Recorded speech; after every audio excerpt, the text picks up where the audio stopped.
We're here with the veteran. We're here with the veteran who was arrested yesterday, and I'm gonna go ahead and let him tell the story.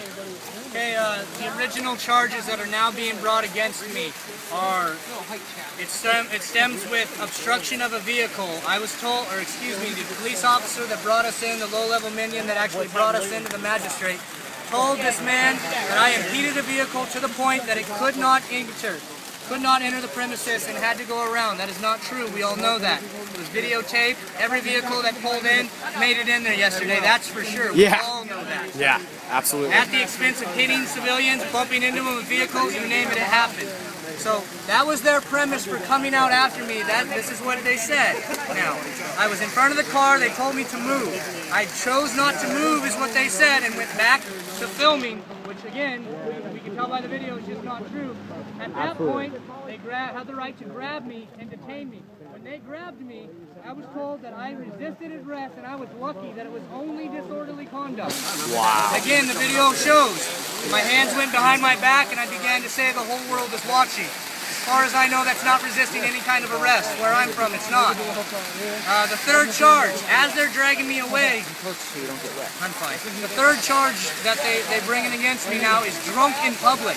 As they were taking me away, they began to shout, "Woo, he's in touch," trying to, again, crowd subsidies.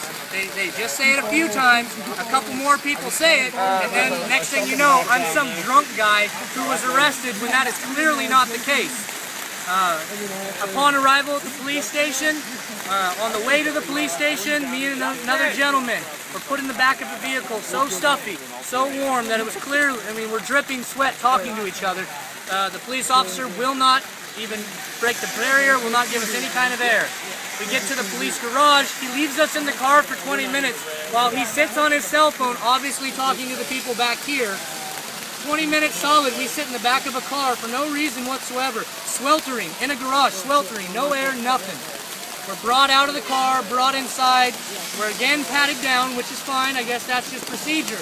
What is not procedure is for the third pat down, after I'm explained, I'm being processed, I'm told that at the back of their hand will come to the inside of my thigh, like this, the back will come to the back of my thigh. What did happen was I got the full palm. I got the underneath grab of my genitals pulled back and then the thumb in the anus. That's what I got. As soon as I cringed forward a little bit, I got pushed, hey, knock it off. And then he comes right over the top of me again, and I mean, he grabs me. Physically just grabs my nuts. Nothing I can do about it at that point. Again, we go to walk over to the nurse. Right here you see it. A forced TB shot. I opted out. I did not want to take this shot. I asked if I had to take it. I was told by the police officer standing over, by the nurse, that it was imperative. I will take this shot or I will go to a jail by myself and receive no phone call to any bail bondsman. I have no right to legal representation. And I repeated that. I have no right.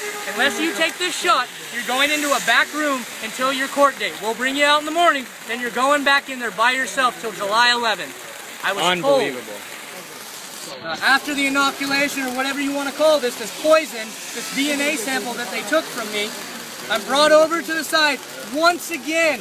Before I go into the cell, in front of everybody that's in there, I get the once over. Once more, I get patted down just to make sure, in 10 feet, after 2 invasive pat downs, that I somehow don't have anything in my groin area. No thumb, but that was the one officer, and he knows exactly who he is. He knows exactly who he is. He got a smile on his face, the push from him just to degrade me. Hey, if we can degrade you enough, if we can make you feel like such a piece of crap. The same officer that violated me the most on the way out. Now you learned your lesson, right? You're going home, aren't you? I said, no sir, I'll be there tomorrow. And he said, good, we'll see you again. We'll see you again. The only one saving grace I have for the Fairfax Police Department, one officer who will remain nameless, obviously. Yeah. Thank you. Thank you if you watch this, sir, because at one point the magistrate, after I requested a breath, proved to me that I'm intoxicated when I can promise you, without a shadow of a doubt, I will blow a 0-0. The machine was directly across from me. The magistrate does not make judgments on evidence or anything. He listens to the police officer, he listens to me, then he makes a decision. That's the way apparently it works here in the Commonwealth of Virginia. You are not read your rights. Neither of us were read our rights whatsoever at any point. And I was told they don't have to read me my rights at all. I was again very aggressive at that point with the magistrate, demanding that they take me to the breathalyzer machine and let me prove myself right here and right now. I can prove an officer of the law is lying. I can prove that right now. And then, because I kept talking, bailiff, head bailiff, show this guy how to shut the fuck up. It takes me out of the room. Takes me out of the room. I'm passed off. Let me tell you, I'm passed off, but at that point, as I'm being passed off, I'm told, hey, you know they're out to get you. They're gonna grab a few of you to make a point just to keep you guys in check. That's not his verbatim, but he did say they will be taking you guys. They're out to take you guys. They will be taking you guys, which we have now seen twice today. Two different people. They watched the guy come up out of nowhere. This guy had not been here today, had not even been to the people. He went to see the crowd, was bumped off of the road. As soon as this arm came out, I'm standing right there. He was grabbed, yanked back, and then they mobbed him. The other gentleman right here next to us has the video of the female. Again, everybody followed where that's what they did. They got everybody looking one way, and they snatched her. Because that's what they did. It was told to me yesterday, keep your eye out because they're gonna grab you.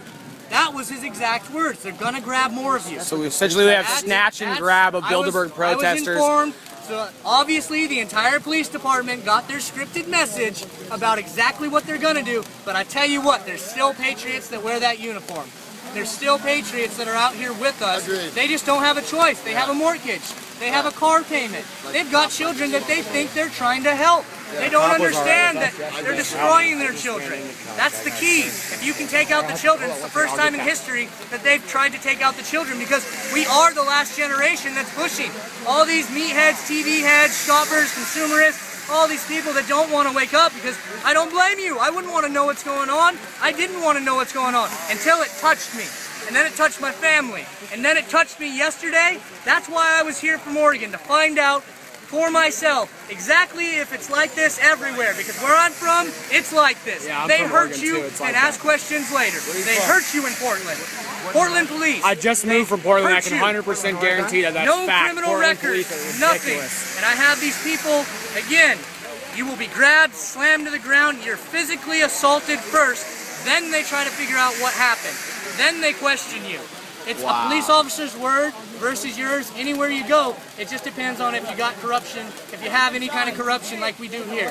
And yesterday, for everybody back home, everybody that said something, and all the people last night that called my phone, got onto my blog, thank you. I thank everybody that knew that something happened. You knew just by my phone, and you knew something happened that I didn't cause.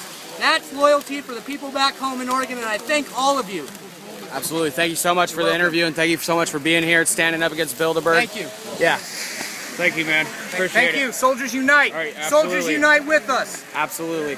All right, that was an exclusive interview with a soldier who was essentially forcefully vaccinated. We'll have more on this story as we go. We're covering here live from Bilderberg, right in the storm, theintelhub.com.